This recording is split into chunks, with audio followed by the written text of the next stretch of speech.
Hello, everyone. Welcome back to the Spurred On podcast. It's Monday morning after our Friday game away at Crystal Palace, a 2-1 victory. I should start by apologising for not doing a sooner match review. Truth was, it was my birthday on Saturday. I did say in last week's podcast, I'm hoping that Ange gives me the best birthday present of my life by leading us to 3 points and 5 points clear at the top of the table, which he did. And that was enjoyable, and therefore I was far too hungover the rest of the weekend to do a video. So I'm doing it now. Thank you for your patience. I appreciate it. Let's get into the match review, though. Of course, 2-1 with goals from a Joel Ward own goal and Heung-Min Son with the second. Assists, I'm not sure if it officially counts as an assist for James Maddison, but it was his ball across the box that led to Joel Ward getting his body position slightly wrong, and it kind of cascading off his knee, off his shin into the goal, which was a joyous moment because the first half had been very stodgy.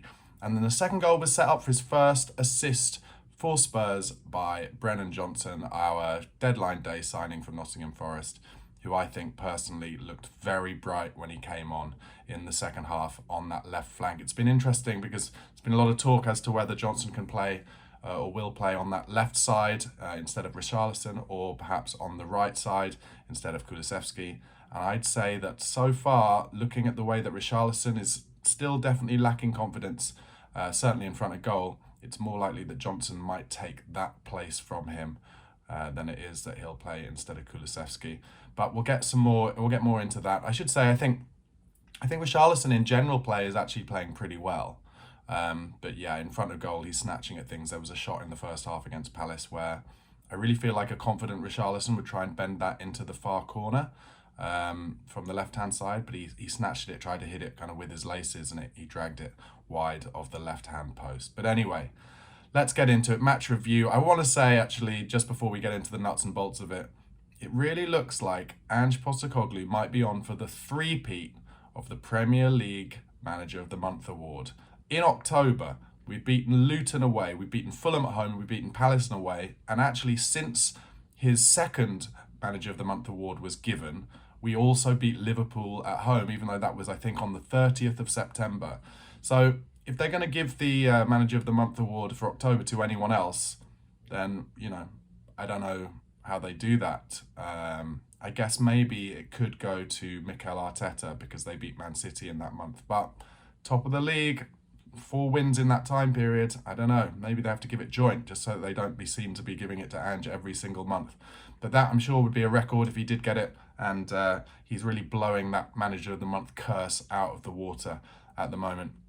So the changes for the match before the Palace game on Friday night, Ben Davies came in for Destiny Udogie, who clearly hadn't shaken off his injury. I think the good news is we've got another kind of week now, but 10 days actually almost from when the game was played before our game at home to Chelsea. So that gives Destiny Udogie hopefully a really good chance, assuming it's just a knock. We haven't heard anything worse from the Tottenham club, from the medical staff, from Ange. So hopefully Destiny will be able to shake off that injury over the next week and be fit for that huge game at the Lane against Mauricio Pochettino's Chelsea next Monday night. So Davies came in for Destiny, and then Yves Bissouma, of course, came in for Pierre-Emile Højbjerg.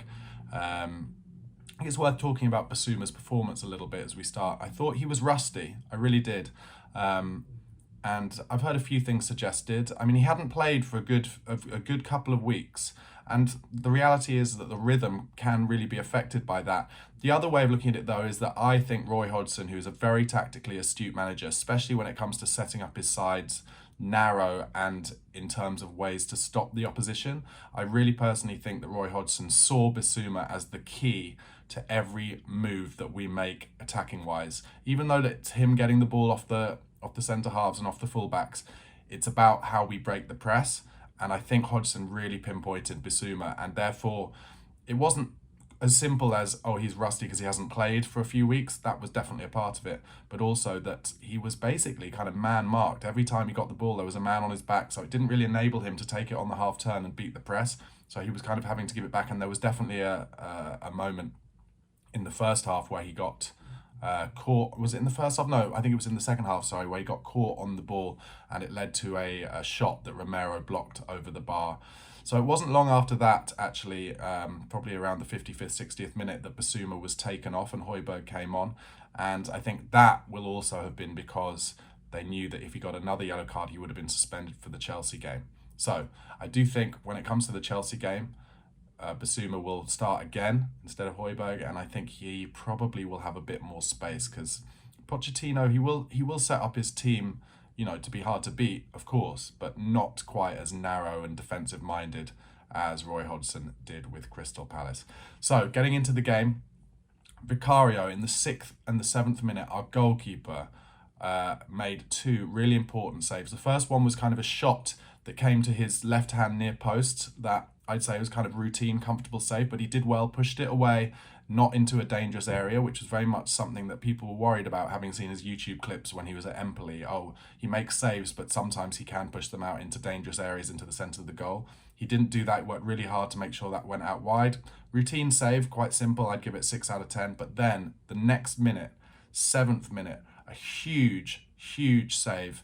Odsonne Edouard got the ball down. He took a touch, but after his touch to control it, he got his shot off incredibly early, which made it hard for Vicario to set himself or to get any kind of cues and tells as to where the shot was going to go.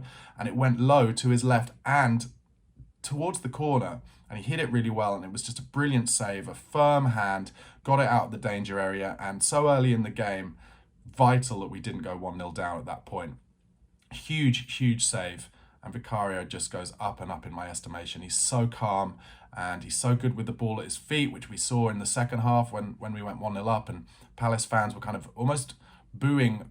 I think they were booing a mixture of us for kind of having our keeper and our centre-backs just keep their foot on the ball, trying to draw them out, but also their team for not pressing them higher, which must have been incredibly frustrating for Roy Hodgson, because he will have known at that point, we need to keep playing as we're playing rather than to start pressing their goalkeeper and letting them through us.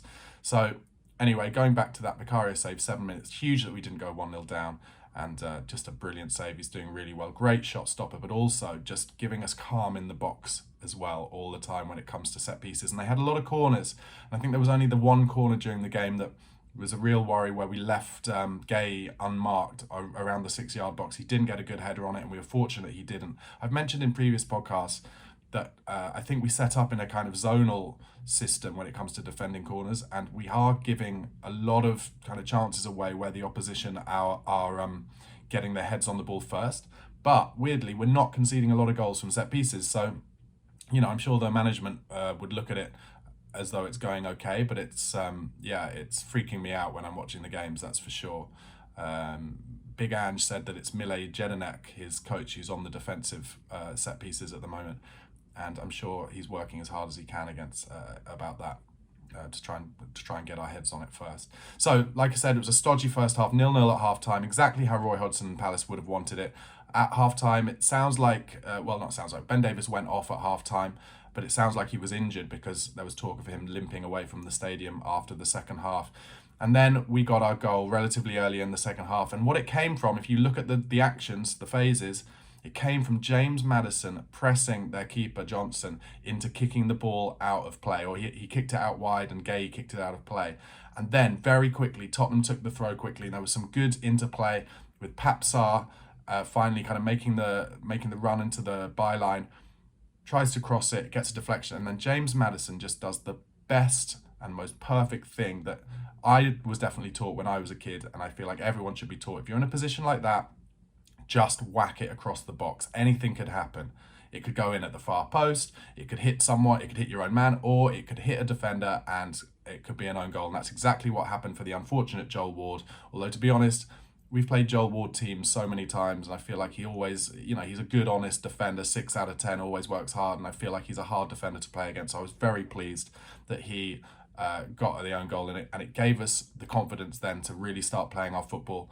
And then the second goal was just one of the greatest goals we scored this season so far. Beautiful play all the way out from the back. Props to Pedro Porro. Did really well under some tight pressure in the midfield. Gave it out to Pat Matassar, who played a wonderful ball across field. Then Brennan Johnson made a brilliant decision. He could have taken it down on his chest and probably got tackled or put himself under pressure and have to go backwards.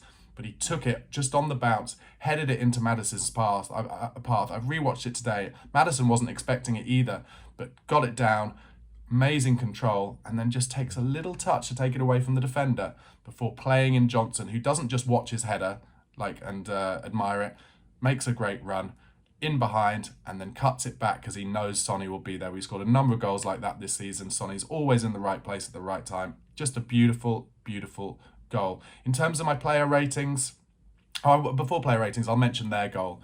Definitely a handball. Look, I know it doesn't matter and it's probably not worth talking about too much, but the reason I think it does matter is because of consistency. And I don't want to have a go at refs all the time, but their rule is if it hits any part of your hand and you're the goal scorer, it's not a goal. And for them to say they couldn't be sure it hit his hand, of course they could.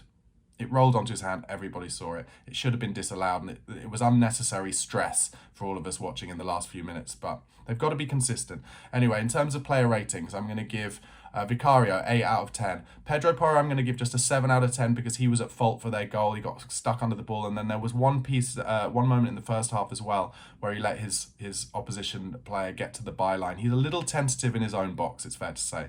I think that will improve. I'll give Ben Davis a 6, kind of 5, 6 out of 10. He was a little bit out-muscled in the air in the first half, but he didn't get a chance in the second half to kind of make up for that. I'll give Emerson Royal, who came on for him, 6 out of 10. Van der Ven, 9 out of 10. Romero, 8 out of 10.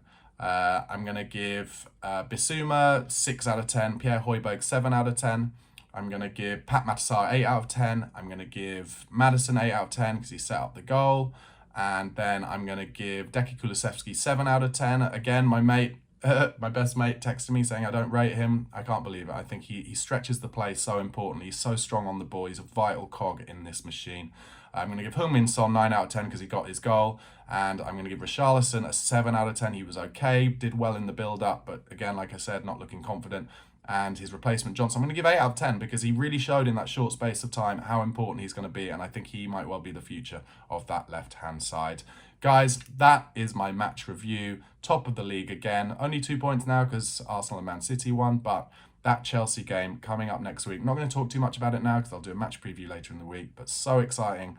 I said it, I think, maybe 2-3 weeks ago.